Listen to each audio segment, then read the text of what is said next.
Welcome to our channel, ladies and gentlemen.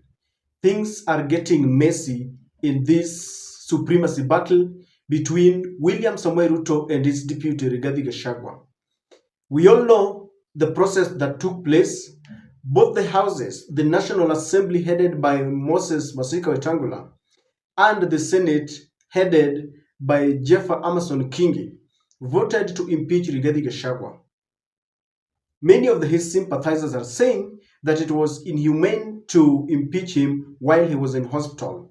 Others believe that he was playing gimmicks to ensure that he plunged the country into a constitutional crisis because his impeachment was time-bound. And therefore, had it passed the timing or the day that was given in the constitution, he would have proceeded to the court and told them that time has elapsed.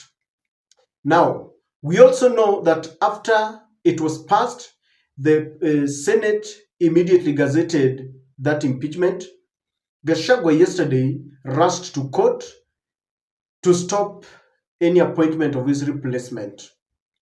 But William Ruto, because this is a tug of war between them, went ahead, nominated Kithure Kindiki, and Parliament again rushed to approve his name to be the next DP. At Uhuru Gardens, preparations had already been completed for the swearing in of the new deputy president. And William Ruto showered Kithure Kindiki with a lot of praises. But at the same time, the Chief Justice or her representative is the one who is supposed to preside over the swearing in of a new deputy president. However, as the president of the court, she cannot go against a ruling by the High Court that matters that were raised by Rigathi Gachagua carries a lot of weight constitutionally.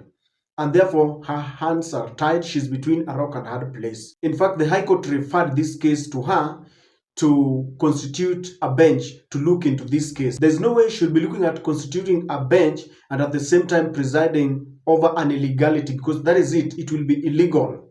There are also questions that are being asked about the candidature of Kithure Kindiki as far as his nomination to the seat is concerned.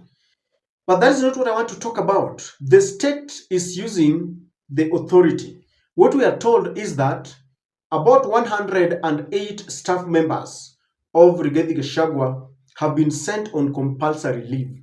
And there is a letter to it that I want us to go through. This is the letter. The subject is Directive to Proceed to Leave.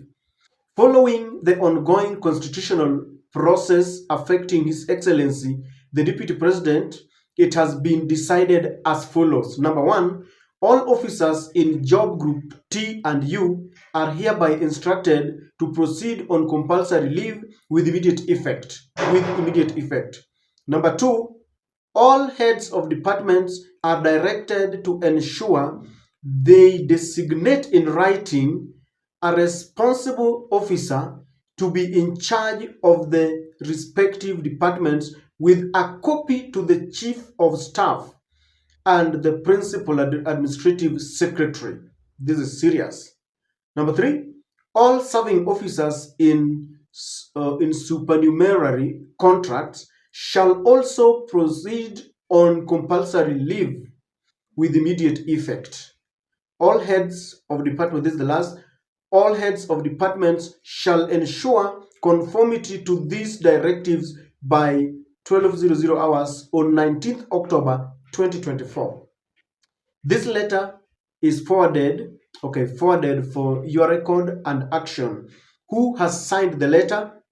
Patrick Z.K. Mwangi, who is the Principal Administrative Secretary, and a copy has been sent to Felix Kosgei, EGH, Chief of Staff and Head of the Public Service. Ladies and gentlemen, it is that serious. When two bulls are fighting, nyasi ndio huumia, grass suffers. You can see that the battle between the president and the deputy is now affecting some people here. James Matt was posting this and he was asking, how can and the office of the deputy president employ 108 staff? He was wondering if he felt that that is a bloated kind of staff. I don't want to get into that because I have not juxtaposed the staff that Rigathi had and that of William Ruto or Kithure Kindiki or Musalia Mudavadi. But what is raising an eyebrow here is that there could be a possibility that all these political officers have really employed a bloated staff. Ni ngumu sana kuuliza kwa sababu kila Mkenya anajitafutia, but it's something that we look at later. What is really happening here? Because if you have a friend working at the DP's office, you now know what they are going through psychologically. They have had a stable job, they have been earning salary, but now because the boss is under siege, they have to be affected. You know how it looks and how it feels if you've ever been sacked, retrenched, for any reason, or if you've ever been in a situation where your job is at risk. But ladies and gentlemen, if you look at it carefully, I have a feeling that Rigathi Gachagua is fighting against a state that is tired. Senate and the National Assembly have kicked him away. The executive arm of the government, headed by the president, does not want him. And so, if you look at the way things are being choreographed, this is just to show him that all is not well. William Ruto is using now the authority because Rigathi is trying to go the legal way, looking for legal interpretation and legal redress, but William Ruto is now using the authority. You all know that we have three arms in the government, but the one that controls the police, the commander-in-chief of all the armed forces, is William Ruto, controls the police, the military. Someone was telling me that real power belongs to the person with the military. You know that the executive arm of the government bullies parliament, bullies the judiciary, bullies the DPP, the office of the DPP, the DCI, I mean, all of them. And so this is a case in study because William Ruto is decided to ensure that he cuts off the branches. So it is obvious that the president is using the authority that he has to cut the branches, and that is why they have been sent home. And Rigathi is going to receive this news in hospital. This compounds all his problems, and I really sympathize with him. What was the need of sending his staff on compulsory leave, yet we have not exhausted the court process? I think even the staff knows very well that their boss is still seeking for some legal explanation and interpretation in court, and so they are prepared. They would have waited to the last minute, but this is something that William Ruto does not want. In fact, according to William Ruto, this is just a waste of time. He feels Rigathi is gone and is gone forever. In a way, they are also preparing the staff because once you have been told proceed on compulsory leave and you know that your boss is under siege, obviously without being told, it is a done deal. You know, if Kithure Kindiki assumes that office, he's going to carry his trusted men. For example, things to do with maybe your cook, your security, your secretary. Those are people that you trust. The state will give you the leeway of, you will be given the standard that is required and you will choose. Even if it is a security that must come from GSU or the police, you will be given, the leeway to choose one. And I think they don't want to mix matters because Kithure Kindiki will carry his staff to that office.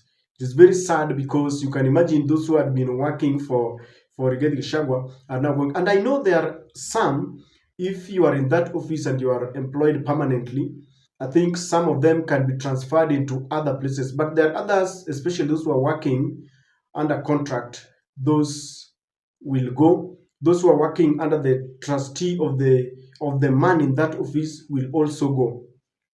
But if you ask me, it is going to be very difficult for Rigathi Gachagua because the state is now using the machinery. Someone was telling me that immediately the declaration was made in Senate that he was impeached, they took away some of the vehicles that he had. His security was downsized, and this is just to show him that you are going home. It is also a supremacy battle. They're trying to show Rigathi Gachagua who is superior here.